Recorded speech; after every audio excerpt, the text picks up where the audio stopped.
ગુજરાતની રાજનીતિમાં બનાસકાંઠાની જે બેઠક છે એ આ વખતની થોડીક ગરમાયેલી જોવા મળતી હોય છે। અનેક એવા પ્રહારો થાય છે, અનેક એવા પ્રહારોને લઈને વિવાદ પણ શરૂ થઈ ગયા છે। એક સાઈડ રેખાબેન ચૌધરી છે તો બીજી બાજુ ગેનીબેન ઠાકોર છે। આ બંને ઉમેદવારો સક્ષમ છે અને આ બંને ઉમેદવારો વારંવાર અનેક એવા મુદ્દાઓ પર એકબીજા ઉપર પ્રહાર કરતા પણ જોવા મળે છે। પરંતુ રેખાબેન ચૌધરી અને ગેનીબેન ઠાકોર આ બંને ઉમેદવારોની વચ્ચે ક્યાંક ટાર્ગેટ કરવામાં આવી રહ્યા છે શંકરભાઈ ચૌધરીને। વારંવાર ગેનીબેન ઠાકોર દ્વારા કે જે કોંગ્રેસના ઉમેદવાર છે તેઓ હંમેશા રેખાબેનને નહીં, એમના હરીફ જો માનીએ તો રેખાબેન ચૌધરી છે, પરંતુ એમને નહીં પરંતુ શંકરભાઈ ચૌધરીને તેઓ વારંવાર ટાર્ગેટ કરતા હોય છે। અનેક એવા મુદ્દાઓ ઉપર હંમેશા તેઓ શંકરભાઈ ચૌધરી ઉપર પ્રહાર કરતા જોવા મળતા હોય છે। શંકરભાઈ ચૌધરી કે જે થરાદના ધારાસભ્ય છે, વિધાનસભાના અધ્યક્ષ છે અને તેઓ બનાસ ડેરીના ચેરમેન છે, એટલે ચેરમેન પદના કારણે એમને હંમેશા ટાર્ગેટ કરવામાં આવે છે, કેમ કે બનાસકાંઠાના વિસ્તાર માટે બનાસ ડેરી એ મુખ્ય ભાગ ભજવતી હોય અને ક્યાંક આખું રાજકારણમાં બનાસ ડેરીનો પણ બહુ મોટો ભાગ ભજવે આ વખતની ચૂંટણીમાં એવું પણ દેખાઈ રહ્યું છે, કેમ કે સામેના જે ઉમેદવાર છે રેખાબેન ચૌધરી એ બનાસ ડેરીના સ્થાપક ગલબાભાઈ પટેલના પૌત્રી છે અને એના કારણે જ્યારે પણ ભાજપના નેતાઓ રેખાબેન માટે જ્યારે પ્રચારમાં જાય છે, રેખાબેન માટે જ્યારે વોટ માગવા જાય છે તો એક વાત લાવીને ઊભા રહે છે કે બનાસ ડેરીના ફાઉન્ડર ગલબાભાઈ પટેલના જ્યારે પૌત્રી છે તો એમનું આપણે ઋણ ચૂકવવાનું છે। ગલબા બાપાનું આપણે ઋણ ચૂકવીને રેખાબેનને આપણે જીતાડીને દિલ્હી સુધી મોકલવાના છે। ભાજપના નેતાઓ માટે આ મુખ્ય મુદ્દો છે અને આના ઉપર આખું એમનું ચૂંટણી કેમ્પેનિંગ થઈ રહ્યું છે। તો સામે આ જ વાતને કાઉન્ટર કરવા માટે કોંગ્રેસના નેતાઓ એક જ વાત કરી રહ્યા છે કે ભાઈ ગલબા કાકાનું જો ઋણ ચૂકવવું હોય તો એમના ઘરમાંથી કોઈને ચેરમેન કે ડિરેક્ટર બનાવી દો। એક જ વ્યક્તિને ઘણા વર્ષોથી ચેરમેન કેમ બનાવી દેવામાં આવે છે? આખી વાત કે જે રેખાબેન ચૌધરી ઉપર ટાર્ગેટ હોવી જોઈએ એની જગ્યાએ આખી વાતનો જે મુખ્ય મુદ્દો જે છે એ છે શંકરભાઈ ચૌધરી આવી ઉપર ઊભો રહે છે કે એમના ઉપર પ્રહાર કરવાના આવી ઊભા રહે છે। વાત એ જ છે કે શંકરભાઈ ચૌધરી ઘણા વર્ષોથી બનાસ ડેરીના ચેરમેન છે, તો એક જ વ્યક્તિને એમને ચેરમેન પદ કેમ આપી દેવામાં આવ્યું છે? જો એમનું ઋણ ચૂકવવું હોય તો એમના રેખાબેનના ઘરમાંથી જ કોઈને ચેરમેન પદ આપી દો।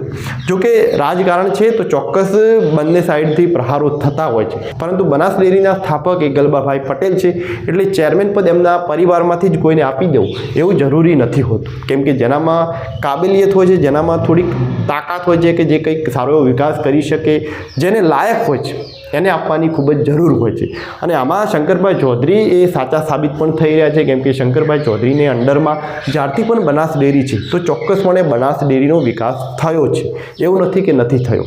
ઘણા બધા એવા અનેક મુદ્દાઓ જોઈએ તો અનેક એવા ભાવ વધારા તો દરેક જગ્યાએથી વિકાસ થયો છે અને પશુપાલકો શંકરભાઈ ચૌધરીના કારણે ખુશ પણ રહી ચૂકેલા છે। એટલે આખી વાત એ શંકરભાઈ ચૌધરી ઉપર ટાર્ગેટ તો છે જ અને ગેનીબેન ઠાકોર અને શંકરભાઈ ચૌધરીને જો અંદર પેટે જો સંબંધ જોઈએ તો એ કદાચ સારા જ હશે, કેમ કે અનેક એવા કાર્યક્રમમાં તમે જોશો તો બંને નેતાઓ સાથે જ તમને જોવા મળતા હોય છે, પરંતુ બંને એકબીજા સાથે વિરોધ પક્ષમાં છે તો સ્વાભાવિક છે કે એમના એકબીજા ઉપર રાજકારણમાં પ્રહાર પણ કરવા જરૂરી હોતા હોય છે। એટલે આ એક મુદ્દો છે અને બનાસ ડેરીના મુદ્દાને આધારે ગેનીબેન એ હંમેશા શંકરભાઈ ચૌધરી ઉપર પ્રહાર કરતા જોવા મળતા હોય છે। આવી અનેક ઘટનાઓમાં ગેનીબેને પ્રહાર તો કર્યા છે, પરંતુ એનો વળતો જવાબ એ શંકરભાઈ ચૌધરીએ આટલા દિવસો સુધી આપ્યો ન હતો, પરંતુ હવે પહેલી વખત શંકરભાઈ ચૌધરીએ ગેનીબેનને આનો એક વળતો જવાબ આપ્યો છે, ગેનીબેન ઉપર પ્રહાર કર્યા છે। એ પ્રહાર કરતાં એમને કહ્યું કે વિપક્ષના નેતાઓ, કોંગ્રેસના નેતાઓ જોડે કોઈ મુદ્દો જ નથી કે એ એના ઉપર પોતાની ચૂંટણીનો પ્રચાર કરી શકે, કેમ કે જે ચૂંટણી છે એ બનાસ ડેરીનો છે નહીં, લોકસભાની ચૂંટણી છે, તો લોકસભાની ચૂંટણીમાં મારે કંઈ લેવા દેવા જ નથી, છતાં ટાર્ગેટ તો મને જ કરવામાં આવે છે। એટલે ક્યાંક વિપક્ષના નેતાઓ જોડે કોઈ એવો મુદ્દો નથી બનાસ ડેરી સિવાય કે એના ઉપર તેઓ પ્રહાર કરી શકે। એટલે ક્યાંક ગેનીબેનના નામ લીધા વગર જ શંકરભાઈ ચૌધરીએ એકદમ સહેલાઈપૂર્વક આખી વાત કરી અને સહેલાઈપૂર્વકથી આખો ગેનીબેન ઉપર પણ પ્રહાર કર્યા છે। જોકે બનાસકાંઠાની આ લોકસભામાં ગેનીબેનને જો કોઈ પર પ્રહાર કરવાના હોય તો એ છે રેખાબેન ચૌધરી સામે, કેમ કે એમના જ સામે તેમને વોટ લેવાના છે, તો એમના હરીફમાં એ જ છે તો એમને ઉપર પ્રહાર કરવાની જરૂર હોય છે, પરંતુ ગેનીબેન ઠાકોર એ પ્રહાર કરી રહ્યા છે શંકરભાઈ ચૌધરી ઉપર।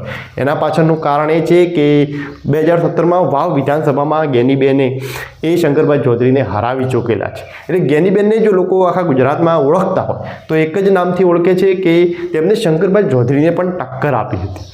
એટલે ગેનીબેન માટે આ એક મુખ્ય મુદ્દો બની જતો હોય છે કે જ્યારે તેઓ શંકરભાઈ ચૌધરી ઉપર પ્રહાર કરે તો સ્વાભાવિક છે કે ન્યૂઝ મીડિયામાં પણ એની આખી ચર્ચા થતી હોય છે. દરેક લોકોને ગેનીબેન ઉપર થોડુંક મોટા બનાવી દેતા હોય છે લોકો, અને એના કારણે લોકો એ ગેનીબેન પર થોડોક વધારે જઈ શકે એવું ક્યાંક દેખાતું હોય છે. અને એના કારણે જ ગેનીબેન એ રેખાબેન પર પ્રહાર નથી કરતા, પરંતુ વધારે પ્રહાર એ ક્યાંક શંકરભાઈ ચૌધરી ઉપર કરતા હોય છે. શંકરભાઈ ચૌધરીએ ગેનીબેન પર પ્રહાર કરતા શું આખી સહેલાઈપૂર્વક જે વાત કરી એ શું વાત કરી એ સાંભળીએ. ઘણા તો મને આવીને કહે છે કે શંકરભાઈ શેની ચૂંટણી છે, મને કે ડેરીની ચૂંટણી આવી છે.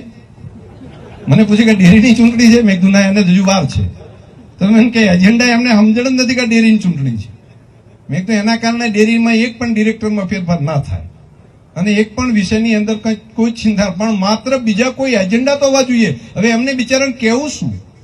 હવે એમ કેવું આ મોદી સાહેબ માટે કઈ કહીએ કે 370 ની કલમ હટાવી દીધી એના માટે કઈ કહીએ કે ગરીબોને અનાજ આપવાનું કામ ઘરે ઘરે અત્યારે આપીને થાય છે એમાં કઈ કહીએ કે ખેડૂતોની અંદર એના ખાતામાં ડાયરેક્ટ પૈસા જમા થાય એ બાબતમાં કઈ કહીએ કે નર્મદાના પાણી અહીંયા પહોંચે સુજલમ સુફલમ ઉનાળે ચાલતી હોય એ બાબતમાં કઈ કહીએ કે તેમને કેવું શું?